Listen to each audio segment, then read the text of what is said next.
Hello everyone, welcome back to my channel. आज की कहानी हमारी जादुई थाली की। एक गांव में साईं नाम का एक साधु रहता था। बड़ा ही भला आदमी था। अपने साथ बुराई करने वाले के साथ भी वे हमेशा भला ही करता था। गांव के किनारे एक छोटी सी कुटिया में अकेला रहता था। अपने घर आने वाले की खूब खातिरदारी करता था और ध्यान रखता था और अच्छा अच्छा खाना खिलाता था। गर्मी के दिन थे। खूब गर्मी पड़ रही थी और लू भी चल रही थी। एक आदमी दोपहर में कहीं जा रहा था, लेकिन ज़्यादा गर्मी होने से और लू लगने से वह साईं की कुटिया के बाहर ही बेहोश होकर गिर पड़ा। साईं ने जैसे ही देखा कि उसकी कुटिया के बाहर कोई बेहोश पड़ा है तो वे उसे तुरंत अंदर ले गए और उसकी सेवा में लग गए। उसे पानी पिलाया और सर पर गीला कपड़ा रखा और अपने हाथ से काफ़ी देर तक हवा की। तब जाकर उसे होश आया। होश आने पर उस आदमी ने साईं से कहा कि मैं बहुत भूखा हूँ, कृपया करके कुछ खाने को दे दीजिए। साईं ने कहा, ठीक है, मुझे थोड़ा सा समय दो। कुछ ही मिनटों में साईं ने बहुत बढ़िया बढ़िया ताजे पकवान बना के लाए। खाने के लिए परोस दिया। उसने ताबड़तोड़ खाना खाया और फटाफट सारे पकवान चट कर गया। वह आदमी एक चोर था जो दोपहर में सुनसान देखकर चोरी करने के लिए निकला था। खाना खाने के बाद चोर को इस बात की हैरानी हुई कि साईं ने इतनी जल्दी खाना कैसे तैयार कर लिया।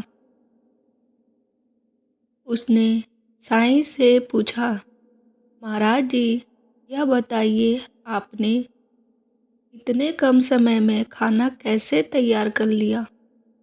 साईं ने चोर को बताया कि मेरे पास एक चमत्कारी थाली है, जिस थाली की मदद से मैं पल भर में जो भी चाहूँ खाने के लिए उसे तुरंत बना सकता हूँ। चोर ने हैरान होकर पूछा, क्या आप मुझे वह थाली दिखा सकते हैं? मैं यह सब अपनी आँखों से देखना चाहता हूँ।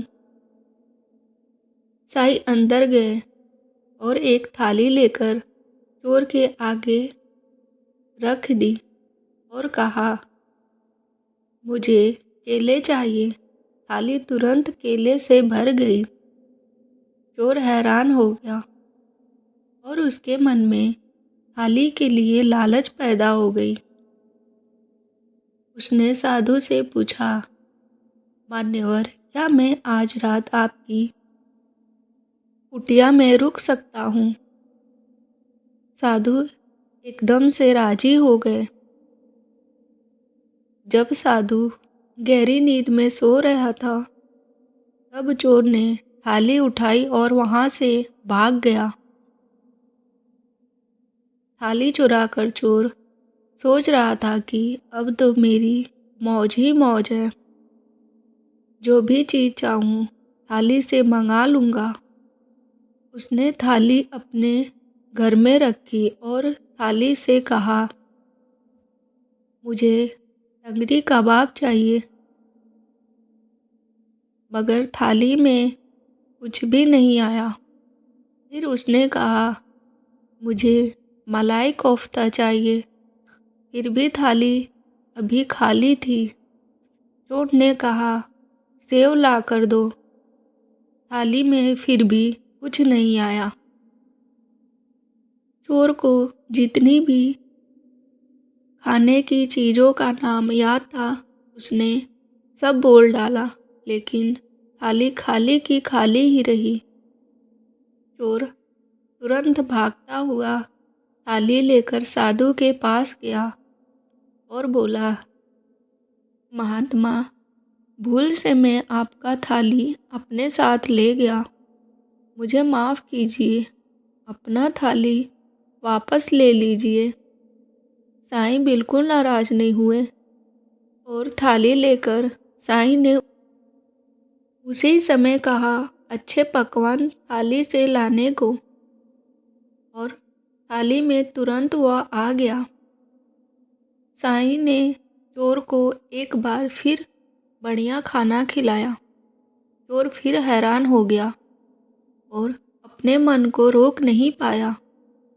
उसने साधु से पूछा, महाराज, जब यह थाली मेरे पास था तब इसने कोई काम नहीं किया।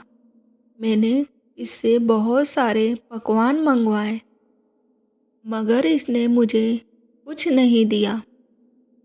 साधु ने कहा, भाई देखो, जब तक मैं जिंदा हूँ तब तक यह थाली किसी और के काम नहीं आ सकता। मेरे मरने के बाद ही कोई और इसे उपयोग कर सकता है। थाली के चक्कर का भेद पाकर चोर मन ही मन बहुत खुश हुआ।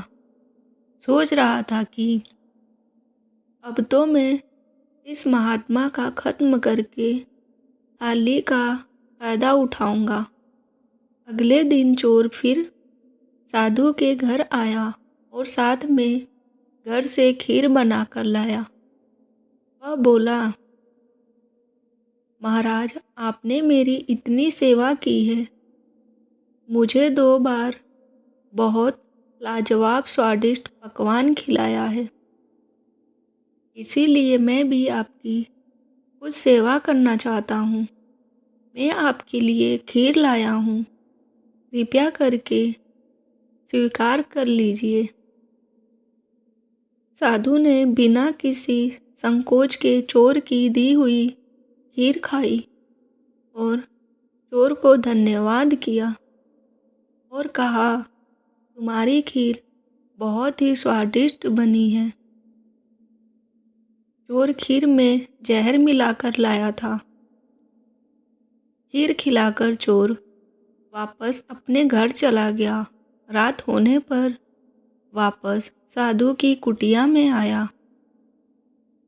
थाली को फिर से चुराने के लिए उसे पक्का यकीन था कि जहर से अब तक तो साधु का काम तमाम हो चुका होगा।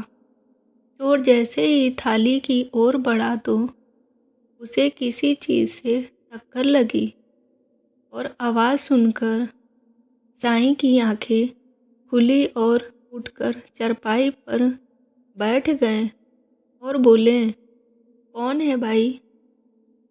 चोर की हैरानी का तो ठिकाना ही नहीं था। वह बड़े हैरानी से बोला, महाराज, आप अभी तक जीवित हैं। साधु बोला, क्यों भाई, तुमने यह कैसे सोच लिया कि मैं जीवित नहीं हूँ? चोर ने कहा, मैंने दोपहर में आपको जो खीर खिलाई थी उसमें बहुत तेज जहर मिला हुआ था। मैं तो यही सोच रहा था कि जहर के असर से आप मर चुके होंगे।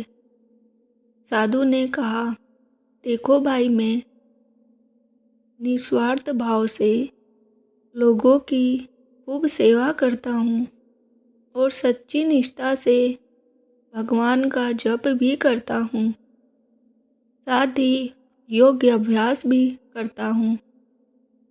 इसीलिए मुझे यह आशीर्वाद प्राप्त है कि कितनी भी तेज जहर क्यों ना हो, मैं उसे आसानी से पचा सकता हूँ।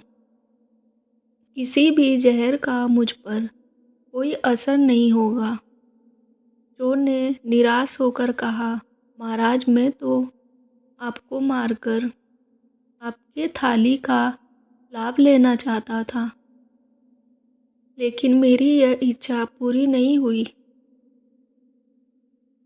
साधु ने कहा, भाई मैं इसमें क्या कर सकता हूँ? तुम्हारी किस्मत ही अच्छी नहीं है। अगर भूख लगी हो तो खाने का प्रबंध करूं। चोर बड़ा शर्मिंदा हुआ और बोला, महाराज मैं तो आपको धोखे से मारना चाहता था, मगर फिर भी आपने मुझसे नफरत नहीं की। उल्टा आप तो मेरे साथ बहुत अच्छा व्यवहार कर रहे हैं। यह बात मुझे बहुत ही अजीब सी लग रही है। साधु ने कहा, इसमें क्या अजीब बात है?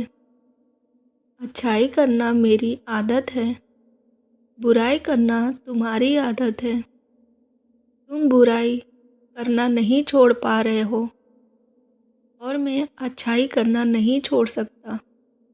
तुम अपनी आदत से लाचार हो और मैं अपनी आदत से लाचार हूँ। हमारी परिस्थितियाँ चाहे जैसी भी हों, लेकिन कभी अपनी अच्छाई का मार्ग नहीं छोड़ना चाहिए। हेलो, आगे और भी ऐसी कहानियाँ देखने के लिए प्लीज़ मेरे चैनल को सब्सक्राइब करें। बाय, मिलते हैं नेक्स्ट वीडियो में।